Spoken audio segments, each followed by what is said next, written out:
Case File 47, The Hollow-Faced Children. I've been ordered not to talk about this case. And it's not because it's classified or someone higher up is afraid of what people might think.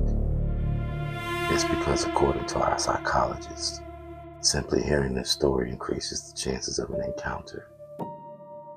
Now, I don't know if that's true or not, but what I do know is that out of 17 agents assigned to Case File 47, only 3 of us are still alive.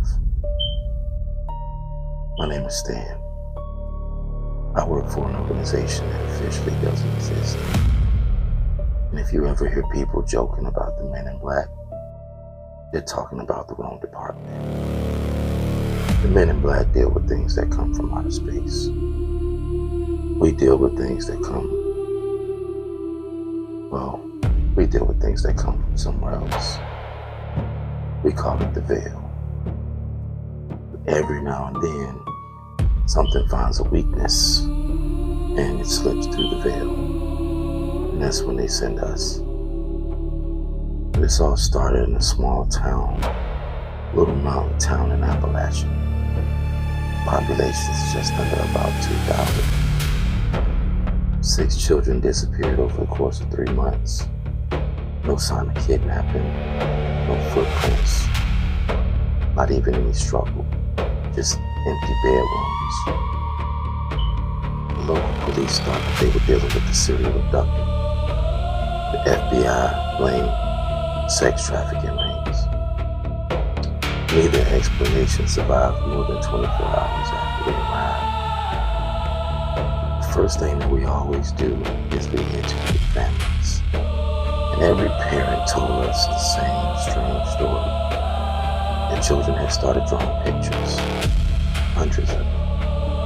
It didn't matter if it was on a notebook, scrap of paper, hell, even the walls. Always the same little girl. Black hair, bare feet, white dress, and no face. Where her face should have been, there was only darkness. One mother told me that her daughter said that the little girl didn't know her face because she already knew everyone else's face. And I laughed, just a little chuckle, and I probably shouldn't have done that. But Sarge looked at me and scowled and said, "Don't ever laugh during an interview." When I asked him why, he said, "Because sometimes they tell the truth." So that night we gathered every drawing that we could find, and there were well over 300. Petrie decided to lay them across the floor of the church gymnasium. And then that's when we kind of noticed something. Every child had drawn the exact same girl, surrounded and standing in front of the exact same doorway. And they were surrounded by the exact same trees, under the same exact crescent moon. And these were different children, completely different homes. Some even spoke a different language from a totally different culture. But they kept drawing the exact same picture. So the next morning, we decided to go out and try to find that doorway. And we found it. Although it wasn't attached to anything. It wasn't attached to a cabin, an old cabin in the woods. No haunted house or no freaky psych ward. Just an old wooden door standing by itself in the middle of the forest.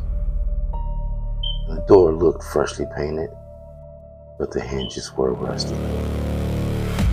There was no footprints leading to it, no tracks, nothing. Petrie reached for the handle of the door. Sarge grabbed her hand so hard, she cried out. He told her to never touch a threshold door. I decided to ask him how he knew. And he said, because the last team did.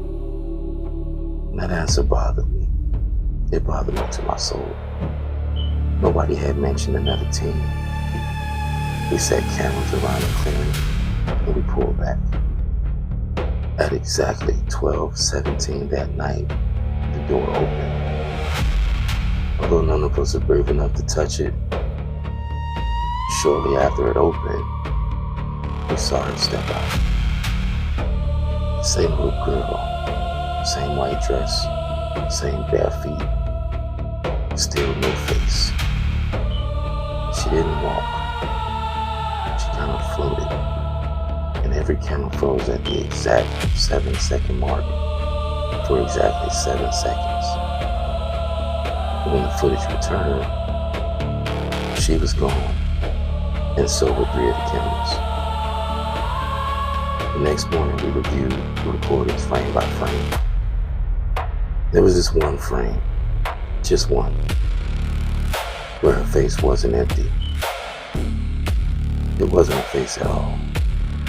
It looked like thousands of tiny little hands reaching outward from the inside of her face. Our analyst resigned before lunch. We never saw him again. The disappearances, they continued.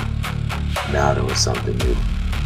Every family reported hearing knocking after midnight. 3 slow, deliberate knocks, always exactly 3.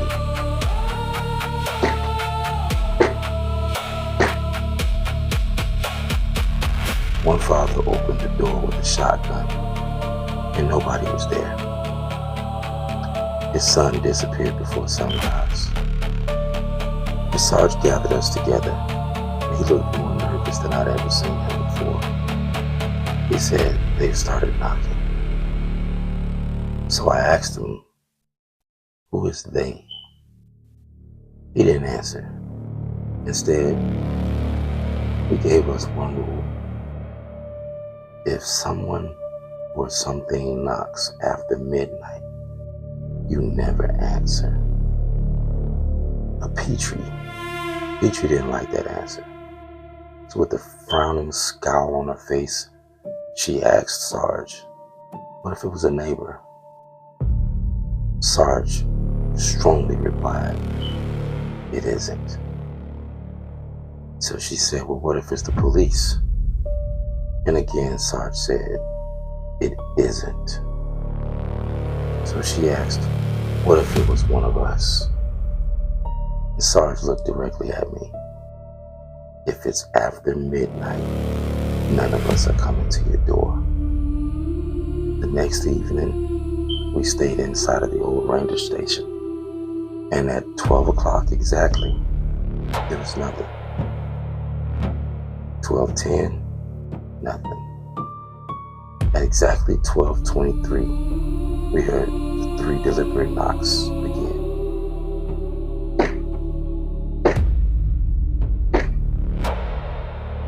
Nobody moved. Then something whispered outside. Sydney. It sounded exactly like my mother.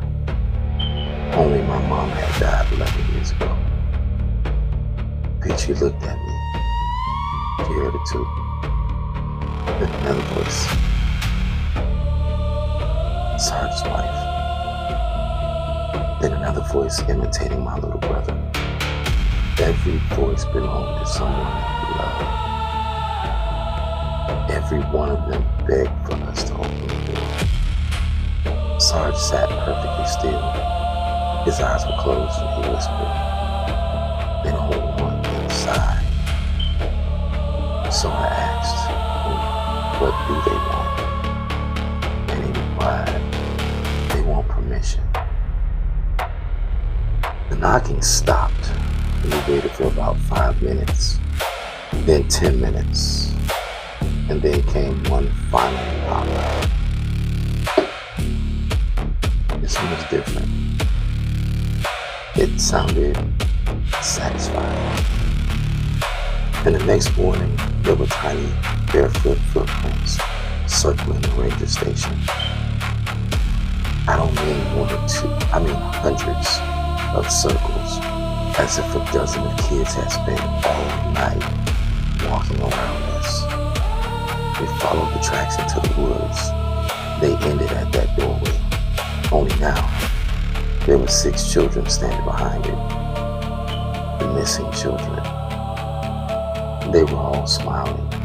Well, At least I think they were smiling, because their faces were gone. Nothing but darkness.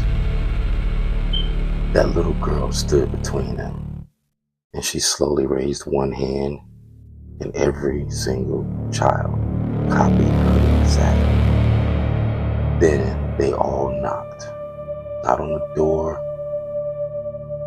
not on the window pane. They knocked on the air. 3 slow, deliberate knocks.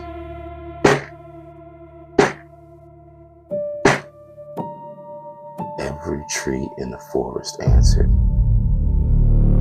Tens of thousands of them, coming from every direction. Sarge just yelled one word: run. And I've never seen him afraid before today. We ran for nearly a mile before the sounds finally stopped. When we returned with reinforcements,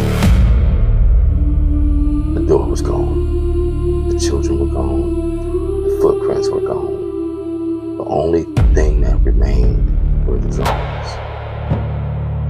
Case file 047 was officially closed, and the town never recovered.